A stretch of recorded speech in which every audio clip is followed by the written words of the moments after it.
Hello and welcome back to another video. Today I'll be drawing some book characters, so if you guys haven't read Once Upon a Broken Heart, then probably don't watch this video because there will be spoilers.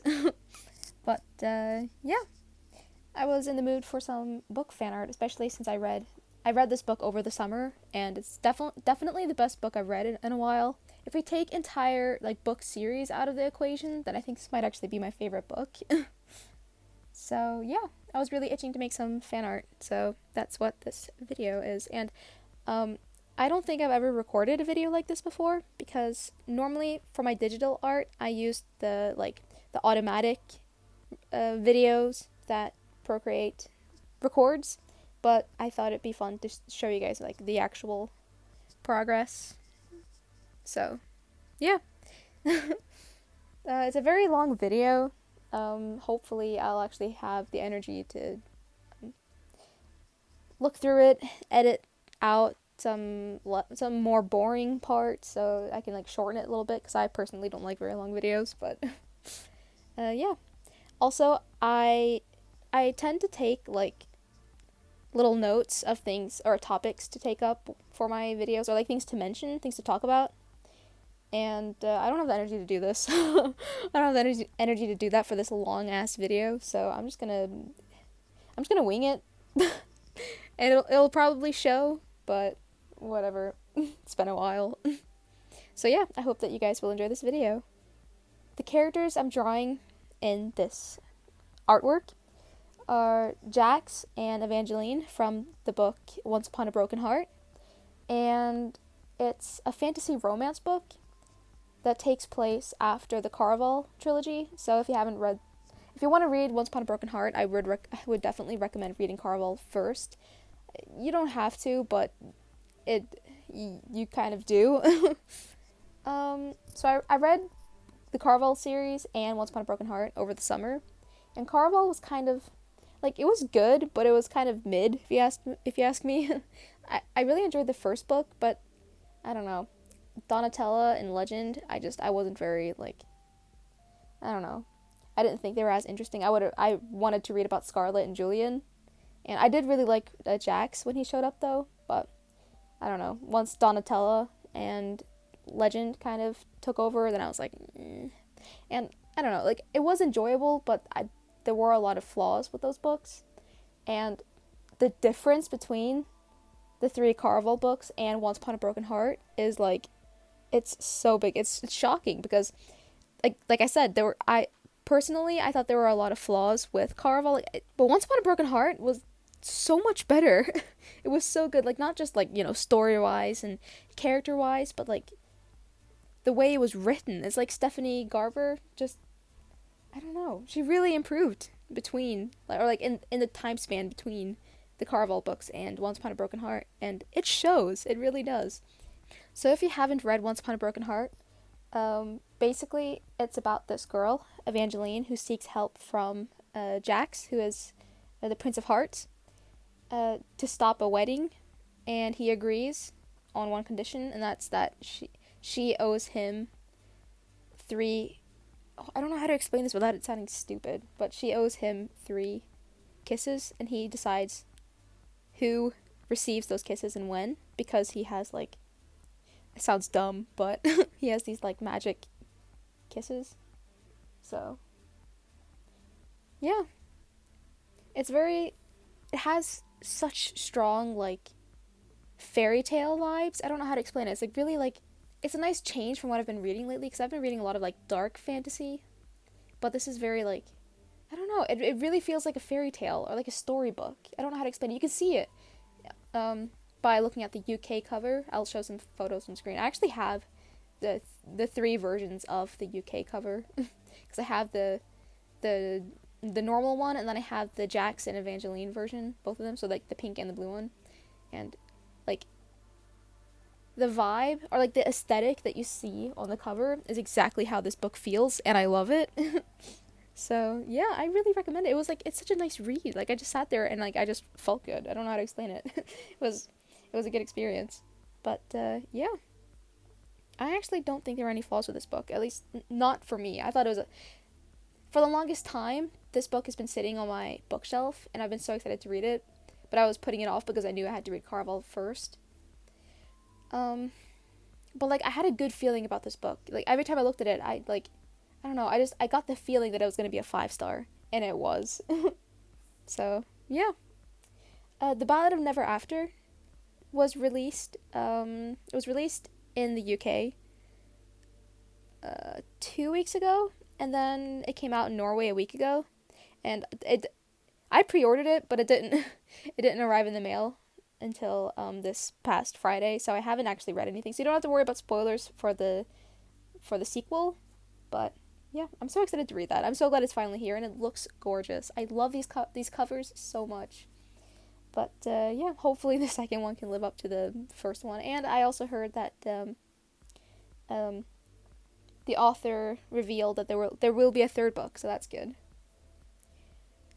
So yeah, I really wanted to draw some Jax and Evangeline fan art because I love these two. I love these two as characters, and I also love them together. I really wanted to go with Jax's blonde hair because he really is blonde, and he's blonde throughout all of Caraval and the majority of Once Upon a Broken Heart. But I don't know. I kind of like the aesthetic of the blue versus pink for this drawing, so I just kept the blue hair. And I debated to make his clothes like,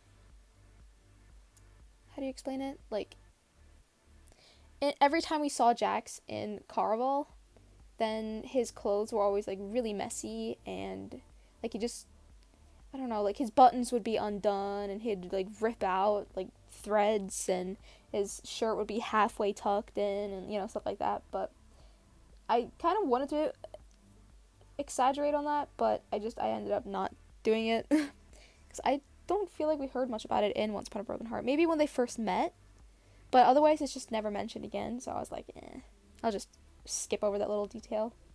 But I do have him crying blood, and I'm not sure he ever. I don't think he ever did that in Once Upon a Broken Heart. I think that was just in Caraval. But I don't know. It was a little detail I wanted to add anyway. But I do have him wiping or like smudging his blood on her lip. I'm not sure how visible it is, but that was the general idea at least, and I think that's what he did. It's been a while since I've read the book now, and my memory is shit, but I think to like initiate the curse or the deal, then he had to like smudge his blood on her lips, or like I think that's what he has to do every time she uses one of those kisses, because it's like his blood that's magical or whatever. So yeah, and then you can see his hand like gripping her hair, and it's like, I don't know, kind of an intimate moment with a lot of tension. That was at least kind of what I was going for. But yeah, I don't know what else to say about that. So I started off with like a sketch of the drawing, and then I like kind of blocked in some colors to like get a feel for the color scheme that I was going for. And yeah, then for some reason the quality was really bad. So I don't know how to explain this. Why am I struggling so much? I took the sketch and kind of transferred it over to a different canvas, and then continued there, which is what you guys are seeing from. Like I cleaned up the sketch, and then I started drawing on that new canvas, and then the quality was much better there for some reason. I don't know. So yeah, there's not really much else to say about the drawing. I think I would have liked it a little bit more if it was a little bit more on the messy side. Like I struggle a lot with like, especially digital art. I struggle with keeping it a little more on the messy side because my brain always wants to clean it up and make it all like smooth and clean, and I'm trying to like kind of move away from that. Like I think you can see that in like especially my Inktober drawings. Like if you guys have seen that on Instagram, then I am trying to make my drawings a little bit more messy because I really like I don't know, it just looks more fluid, it looks more natural. Oh yeah, and for the background, I was kind of going for that like arch feel, since there's so many like arches in Once Upon a Broken Heart, so that's what that's supposed to be. But like I didn't want to put too I didn't want to put too many details on the arch in the background because obviously I wanted the focus to be on Jackson Evangeline. So yeah, I spent a lot of time on this drawing. I want to say I spent like at least over 10 hours. I think I spent a lot of time on this. But yeah, I'd like to talk about the book a little bit more, but again, I read it like at least a month ago. I want to say it was closer to 2 months ago. So it's kind of hard for me to remember, but the one thing that like I just can't forget is that whole scene with Jax with the vampire venom and the way Evangeline like stayed with him that whole night to make sure that, you know, he wouldn't turn. And then at the very end, the tension when I can't remember the exact scene, but when he's so close to biting her, he's right up like in her neck. Oh, that was the best part. That was the highlight of the entire book. And that says a lot because I loved the entire book. But yeah, so long ago I can't really remember different scenes and what I was feeling or thinking throughout the scenes, but I did love this book through and through. I read it really fast as well. I could not put this book down. I had to force myself to put it down so that I wouldn't finish it in like one sitting. So yeah, hopefully The Ballad of Never After can live up to the first book. I really hope so. Because I do really like the first book. So yeah, I guess I'll work on that this weekend. But yeah, I can't really think of anything else to say about this drawing or this book, so I guess I'll talk about my current art projects. Do I have any? I didn't think this through.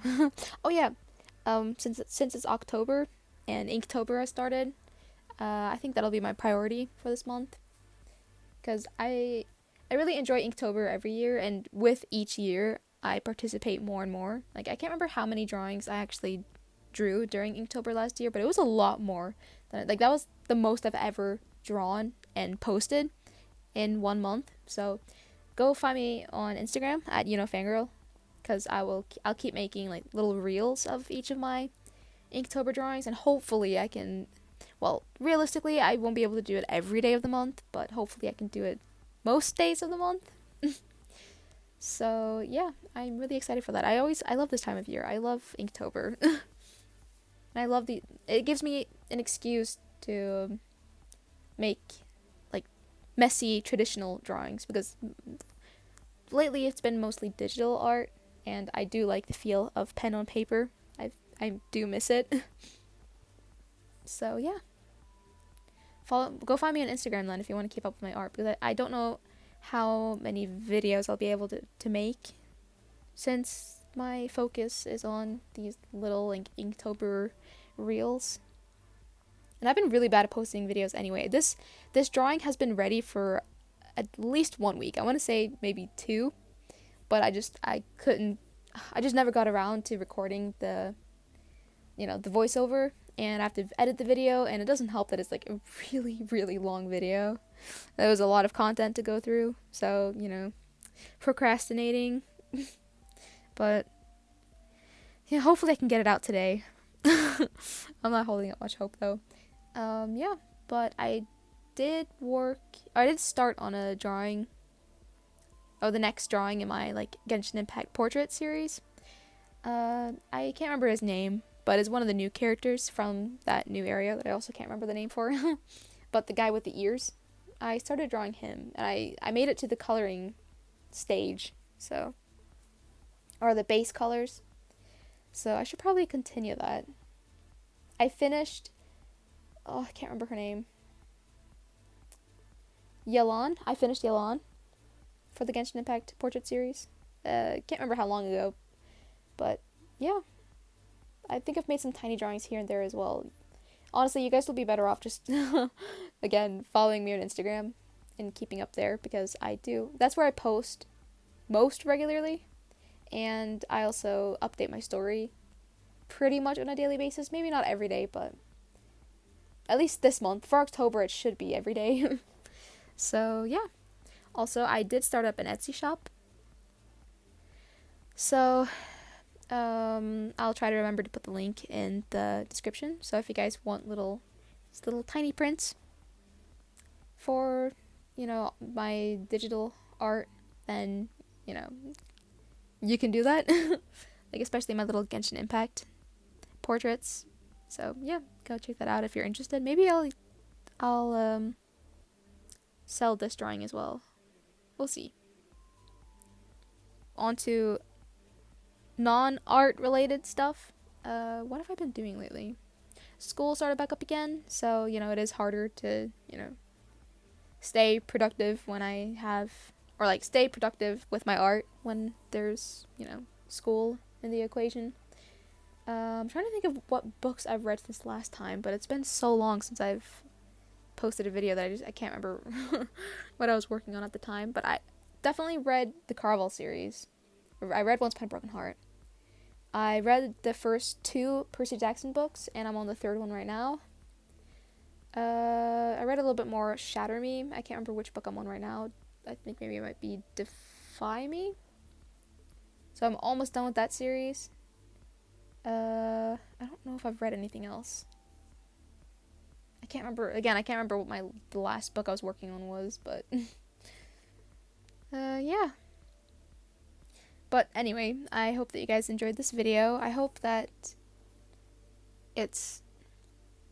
was a nice change to be seeing this part of my art, I guess, because I never really record my digital art. I just let Procreate do all the work, and then so that I can like do my digital art wherever. Like if I want to draw my bed, I can do that. And yeah, I hope that you guys like book art. I don't know how this does on YouTube. I don't know if anyone cares about book fan art, but we'll see, I guess, because I would like to make more. So yeah, I hope that you guys enjoyed this video, and hopefully I'll see you guys next Sunday.